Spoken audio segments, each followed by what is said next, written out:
nia. Tunza ahadi za Mungu. Elewa tu Mungu ana neema, amekuwekea ahadi mbele yako. Haleluya. Kwa hiyo kuna ahadi ya Bwana mbele yako. Haleluya. Au kwenye maisha yetu. Kwenye kitabu hicho cha Kutoka 14:14. Kutoka 14:14. Neno la Mungu linasema, ndio, Bwana atawapigania ninyi. Bwana atawapigania ninyi, nanyi mtanyamaza kimya. Nanyi mtanyamaza kimya. Haleluya.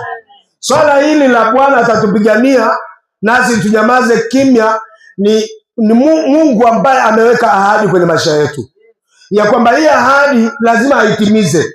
Haijalishi sasa kwamba utakutana na kitu cha aina gani, haijalishi utakutana na maisha magumu kiasi gani, haijalishi utakutana na tatizo la aina gani, haijalishi yale unayoyapitia ni maisha gani, Mungu ana ahadi mbele yako. Haleluya. Na mimi nakukumbusha tu asubuhi ya leo kwamba iko ahadi ya kupiganiwa na Bwana katika maisha yako. Iko ahadi ya kupiganiwa. Ni ukweli, huwezi kumwona Mungu akija hivi kama vile tunavyotamani kuona vita vingine vikitokea, lakini Mungu wetu hujitokeza kwa njia mbalimbali. Haleluya. Pale ambapo unataka kufiki, unataka unapita, Mungu anamuinua hata mtu. Mungu anamuinua mtu, unashangaa unapita. Yaani unapita kirahisi tu ambacho hukutegemea, na ujue ni Mungu, ni kwamba huyo mtu hata lemewa na hicho kitu. Yaani ukiona tu mtu anafanya jambo bila kusisha kulemewa, ujue Bwana ameamua kukupigania. Mungu amemtumia ili wewe upite salama. Haleluya.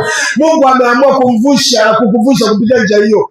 Kwa hiyo Mungu anatumia njia mbalimbali kuhakikisha anatimiza ahadi zake katika maisha yetu. Haleluya.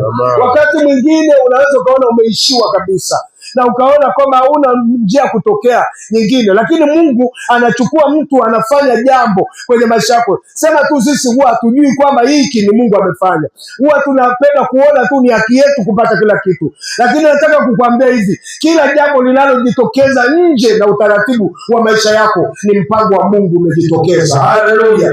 Ni Mungu ametoa njia ya ahadi zake pale aliposema nitakupigania. Haleluya.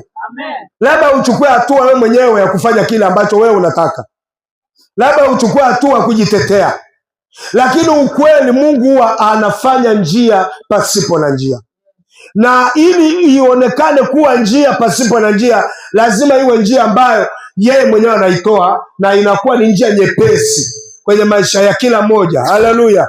Inakuwa njia nyepesi. Mungu anafungua mlango. Hata wakati mwingine hata wazazi wako wenyewe wakawa wanatumika kukusaidia, ujue ni Mungu anakupigania. Haleluya.